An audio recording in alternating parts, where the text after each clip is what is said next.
Hello guys, welcome back to Eshwar thoughts. అందరూ ఎలా ఉన్నారు? బాగున్నారని అనుకుంటున్నాను. అండ్ పాకిస్తాన్ నా కొడుకులకి పతనం మొదలైందనమాట. అండ్ మామూలు పతనం కాదు, వాళ్ళకి మొన్న night mid mid 2 AM sunrise వచ్చిందంట. ఆ సన్ రైజ్ వచ్చింది అనుకున్నారంట. వింత ఏంటంటే అవి బాంబులు అంట, ఇండియా వాళ్ళు వేసిన బాంబులు అంటే. అండ్ తెలుసు కదా, గత ఏప్రిల్ 14న పెహల్గామ్లో జరిగిన ఇన్సిడెంట్ని బేస్ చేసుకొని ఎంతోమంది ఆడపిల్లలు నుదుటి మీద సింధూరాన్ని దూరం చేశారు. ఆ చెత్త నా కొడుకులు, మన పాకిస్తాన్ నా కొడుకులు. ఆ పాకిస్తాన్ నా కొడుకులకి ఇప్పుడు పతనం మొదలైందనమాట. అండ్ మసూద్ అజర్, వీడిని గుర్తుపెట్టుకోండి. వీడి గురించి చాలా మ్యాటర్ ఉంది. ఏదండి ఈ ఫోటోలో కనబడుతుందా? వీడే. ఈ దరిద్రుడు ఏం చేశాడంటే మోడీని చంపేస్తాడంట. ఎలా చంపుతాడో, ఎప్పుడు చంపుతాడో తెలియదంట. వింత ఏంటంటే మన ఇండియన్ ఆర్మీ ఆఫీసర్స్ వెళ్ళి ఆ స్థావరం మీద ఆల్రెడీ 9 బాంబులు వేయడం జరిగింది. ఆడి స్థావరం మొత్తం, ఆ టెర్రరిజం మొత్తం, ఆ ఏరియా మొత్తం బ్లాస్ట్ అయిపోయి పేలిపోయింది. మీరు నేను చూడొచ్చు లైవ్లో ఎక్కడైనా. ఎవరైనా చెప్తారు దాని గురించి, టాక్ నడుస్తుంది బయటన.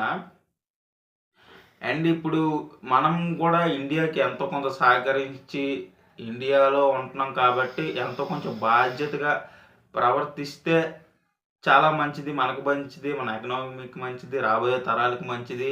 అండ్ ఇది ఇప్పుడుతో ఎండ్ అయిపోయేది కాదు గైస్. అండ్ ఇది మనకి చాలా సిచ్యువేషన్స్ ఫేస్ చేసాం. కోవిడ్ని ఫేస్ చేసామంటే ఇలాంటివి చిన్న చిన్నవి ఏం కాదు. యుద్ధం అంటే మ్యాక్సిమం సేఫ్గా ఉండాలి. ఎందుకంటే మన గవర్నమెంట్ ఆల్రెడీ చెప్పింది, ఒక నోట్ కూడా రిలీజ్ చేసింది, డిఫెన్స్ ఆఫ్ ఇండియా. మీరు చూడొచ్చు. అందులో ఏం రాసి ఉందంటే, ఎక్కడి నుంచైనా ఏమైనా సైరన్ సౌండ్స్ కానీ లేదా ఏమైనా యుద్ధ విమానాల సౌండ్స్ కానీ వస్తే మీరు అప్రమత్తంగా ఉండండి.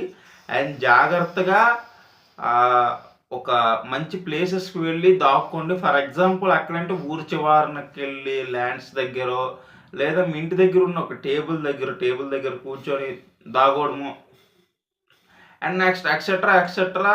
అండ్ మీరు దాగోడమే కాదు, ఇంకా ఎంతోమంది ప్రజల్ని సేవ్ చేస్తే ఎకనామీకి ఎంతో కొంత ఉపయోగపడుతుంది. అండ్ దాని తర్వాత అక్కడ ఫైర్ ఆఫీసర్స్ ఎవరైనా వచ్చి క్లియర్, ఆల్ సేఫ్ అని అనగానే మీరు బయటకు రావచ్చు. ఎందుకంటే ఇప్పుడు వాళ్ళు బిగ్ టార్గెట్ ఏంటంటే బిగ్ ప్లేసెస్.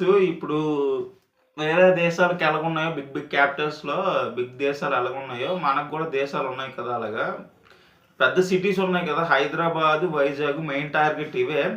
అండ్ తెలంగాణలో హైదరాబాద్ మెయిన్. ఎందుకంటే చార్మినార్ వీటి పక్కన అయితే మామూలుగా ఉండరు జనాలు, దండాలుగా ఉంటారు. అండ్ మ్యాక్సిమం ఆ ప్లేస్లో అటాక్ జరిగే ఛాన్సెస్ ఎక్కువ ఉన్నాయి. అండ్ నెక్స్ట్ వైజాగ్లో కూడా జనాభా సంఖ్య ఎక్కువే. అండ్ అటు వస్తే ఇటువైపు లూట్ మొత్తం చేయిస్తారనమాట.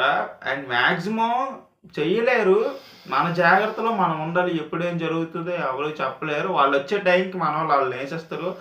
బట్ ఏదో తప్పు వల్ల లేదా మిస్టేక్ వల్ల ఏమైనా జరగచ్చు, నేను కాదనట్లేదు. అండ్ ఇలాంటివి మనం జరుగుతున్నప్పుడు చాలా అప్రమత్తంగా ఉండాలి. అండ్ మనం కూడా సహకరించాలి. అండ్ ఇలాంటి టెర్రర్ అటాక్స్ చేయాలంటే మళ్ళీ వాళ్ళు భయపడాలన్నమాట. ఆ రేంజ్లో వాళ్ళు దెబ్బ కొట్టాలి. అండ్ 2019లో ఒక ఇన్సిడెంట్ జరిగింది. 26 మంది సోల్జర్స్ని చంపేశారు సిఆర్పిఎఫ్ వాళ్ళే. అండ్ ఆ ఇన్సిడెంట్ అంటే ఇప్పుడు ప్రతి 5 yearsకి 6 yearsకి ఒక టెర్రర్ అటాక్ జరుగుతుంది మన మీద. వాళ్ళు ఎప్పుడు పగ మీద ఉన్నారు. అండ్ వాళ్ళని మాత్రం ఎప్పటికైనా మనం వాళ్ళ పని ముగించి వాళ్ళు షడ్కిల్లర్ చేయాలన్నమాట. అండ్ ఇప్పటికే సగం మంది టెర్రరిస్టులు స్థావరాల మీద బాంబులు పడ్డాయి. అండ్ ఇంక రాను ఇప్పుడు వాళ్ళు హెడ్స్ కూడా ఏమంటున్నారంటే, వాళ్ళు చైనా హెల్ప్ బాగా తీసుకుంటున్నారంట. వాళ్ళకి బొంగు చైనా ఒకటే ఉంది.